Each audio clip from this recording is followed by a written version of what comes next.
Alright, what's going on, everyone? Welcome to the video. If you're new here, I'm Ben Richardson, and today I want to talk about my low testosterone journey. It's a beautiful day here in southern Maryland. It's nice and sunny. I'm out here getting a little vitamin D, and I just wanted to share a little bit with you guys. So, I guess I'll start somewhere around high school. I lived a pretty typical, I guess you could call it, how a Christian young man would be raised in a pretty stereotyped Christian home. I grew up in church. I went to a small Christian school, and that part's important. I'll get to that. And, I was an athlete. I wasn't like an amazing athlete or anything, but I played sports. I played soccer. I played basketball. I ran track, and I did a lot of it mostly to, I guess, stay in shape and be able to eat whatever I wanted to without getting fat. I stuck with soccer mostly, so running track and doing basketball, that was mostly to stay in shape for soccer. But that was a pretty typical high school kid, went to church, raised in church, and like I said, I went to a small Christian school. And then when I started going to college, I had to rely on myself to stay in shape because I wasn't playing sports or anything. I didn't have as much time, and I made friends and started going to the gym, lifting weights, and running myself, just making my own workouts and doing whatever my friends did. Pretty typical bro lifting stuff. Pretty typical bro lifting diet kind of thing, just eat a lot of food so you get stronger in the gym, not paying attention to the quality of the food or anything, kind of just, eat a lot of food, eat a lot of meat, eat a lot of protein, that kind of thing. And throughout the years, at least when I entered college, I felt the weight of school hitting me hard because I was an engineering major. So as I went further on through college, I ran out of time. At least I told myself that I ran out of time to be able to hit the gym and take care of myself and watch my nutrition and, cook for myself and that kind of thing. So throughout the years, I started to gain weight. I didn't sleep as much. I wasn't able to focus as much. My energy levels were a lot lower. And I kind of blamed it all on engineering school at the time, which most people typically would. Engineering school isn't easy. It's a pretty rough time academically. You need a lot of time to study and go to office hours and do homework and work with study groups. A lot of time to read and do problems. It is a lot. But it was still just an excuse for myself to stop working out and not take better care of myself. In fact, I actually did my best my last semester of college when I made a change. I committed myself to making a change in my life, to exercise more, to pay more attention to what I put in my mouth, to sleep more and sleep better. Those sort of things, and take a good quality multivitamin to make sure I was getting my vitamins and minerals. I started doing that again. But anyway, and also another thing is during this period in my life where I was just a mess, man. Like, I felt like crap, I looked like crap, and another thing that not a lot of people talk about when they're at low points in their life is I was truly addicted to porn. I watched it daily. I watched it all the time. I jerked off sometimes multiple times a day, but it was at least daily. And it was an issue. It really affected my mental health. It really affected the way that I saw humans and saw women. And I was also at the point, I had social anxiety to the point where I needed alcohol in my system to be able to talk to anyone or socialize with anyone to pretty much any degree, especially beautiful women. I mean, I was terrified to walk up to a pretty girl and just start talking to her, and it's like I needed alcohol in my system to actually have the balls to do something like that. So here I was in college, I was a whole mess of a human being, and really kind of what turned it around for me is one of my best friends, he got married and I was one of his grooms, and when I looked at pictures of myself in the wedding, I saw how much weight I'd gained, and that's kind of where I made the decision to really turn my life around and make a big change that wasn't just going to be this 1 month, 2 month fix, go on some crazy diet or whatever. I knew that I needed to change the way that I lived my life. And as a consequence, I am where I am today because I've nailed my lifestyle, I've nailed my fitness, and I've nailed my nutrition. And those are truly the 3 pillars to mastering your natural testosterone. You don't need injections. You don't need pills or hardcore supplements. You don't need these androgels that doctors prescribe for you to elevate your testosterone levels, because all those are band-aid fixes. They're not going to solve the root of the problem, which is your body's ability to produce testosterone. Your fitness, your lifestyle, and your nutrition, if you nail those 3 things, your body will produce more testosterone.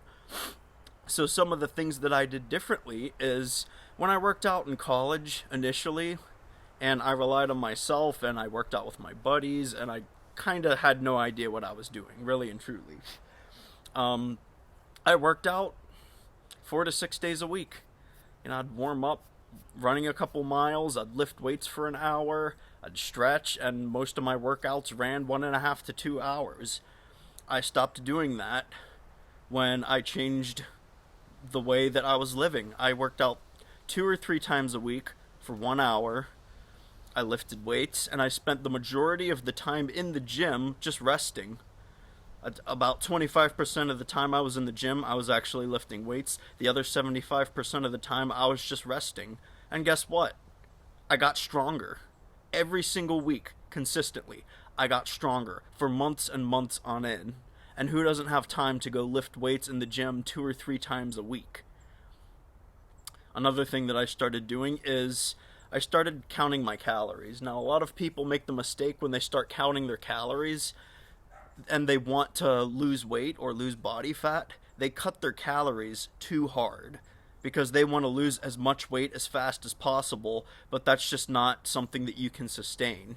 Nor is it good for your hormonal health or your testosterone levels, because you need to eat in a calorie deficit, so that's the only way you can burn body fat.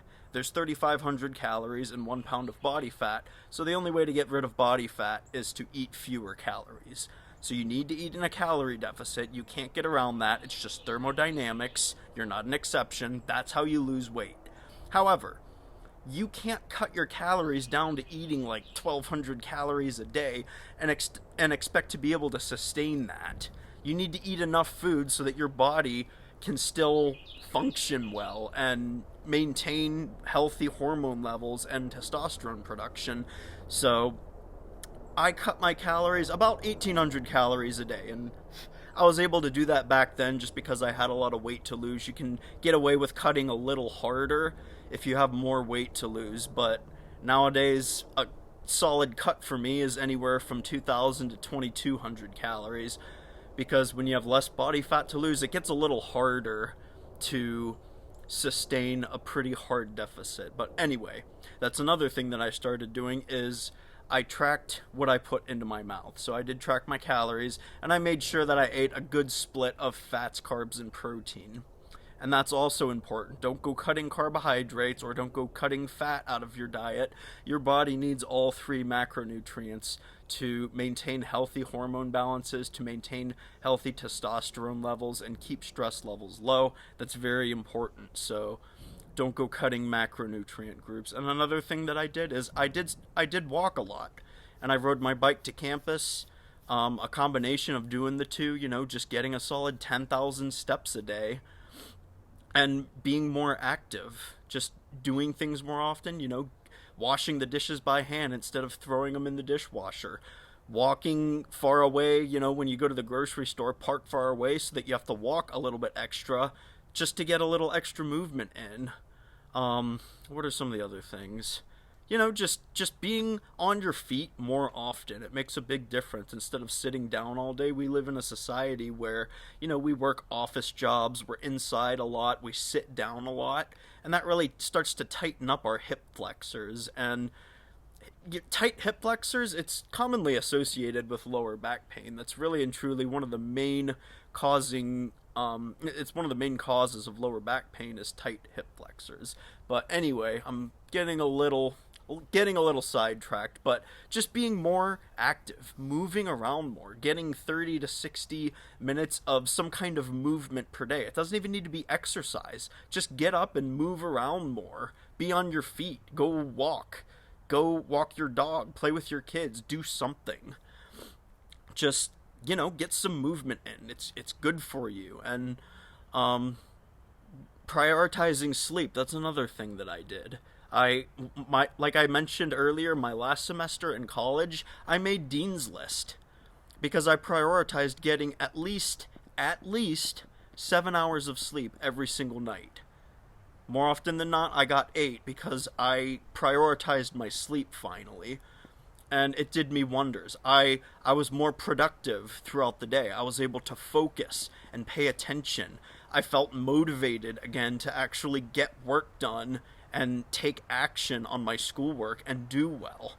And I made Dean's List just from prioritizing my sleep, from exercising a little more, and again, not much, 2 to 3 times a week I was lifting weights, and just keeping track of my nutrition.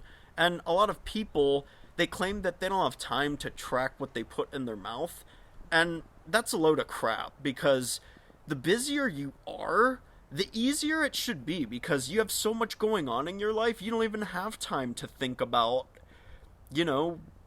eating healthy. I mean, just come up with a few solid, healthy meals, eat them over and over and over again, and bam, problem solved. You're literally eating to fuel your body because you're so busy. I mean, it really is no excuse. People use the excuse that they don't have time to sleep more, they don't have time to meal prep, or you don't even need to meal prep, but they say they don't have time to track their nutrition, they don't have time to work out, and all of this is a load of garbage. What that really and truly says is you're a person who makes excuses for yourself, and you're a person who sucks at managing their time.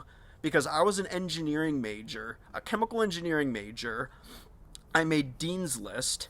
I spent hours on campus studying, reading, going to office hours, sitting in class, hours every single week, committing myself to doing well in school. I made Dean's List, all that, while I was lifting weights a few times a week. I tracked my nutrition and I tracked my calories. I walked. I made sure to get some kind of movement in every single day. If I can do it, you can too. And I don't have kids or anything. I mean, maybe some dads are watching this and, they might think, oh, well, Ben, you don't have any kids. You don't know what it's like. No, I don't. But at the end of the day, we're all given the same 24 hours in a day. And we're all responsible for managing it and really and truly utilizing every single minute. It's just like budgeting your finances. You should know exactly how much money you're bringing in, and your budget should reach 0 or read 0 at the end of the month, because you're allocating every single dollar for something. It's the same thing with your time. Every single minute, every single hour of your day should be allocated towards something. If it's not, you're probably wasting it. So this is just my 2 cents. It's kind of my journey, and it's why I've made this channel and why I talk about what I talk about, because I'm very passionate about it. I was a mess in college, my testosterone levels were lower than any 21, 22-year-old young male's testosterone levels should be. Because in your 20s, that's when your testosterone should peak and be at its highest. And nowadays, men in their 20s have lower testosterone levels than men in their 70s had 50 years ago. And it's because of all of these things. We're not exercising enough. We're not paying enough attention to the stuff that we put in our mouths. We're not living healthy lifestyles. We're sitting down and we're sitting indoors all the time. We're not moving.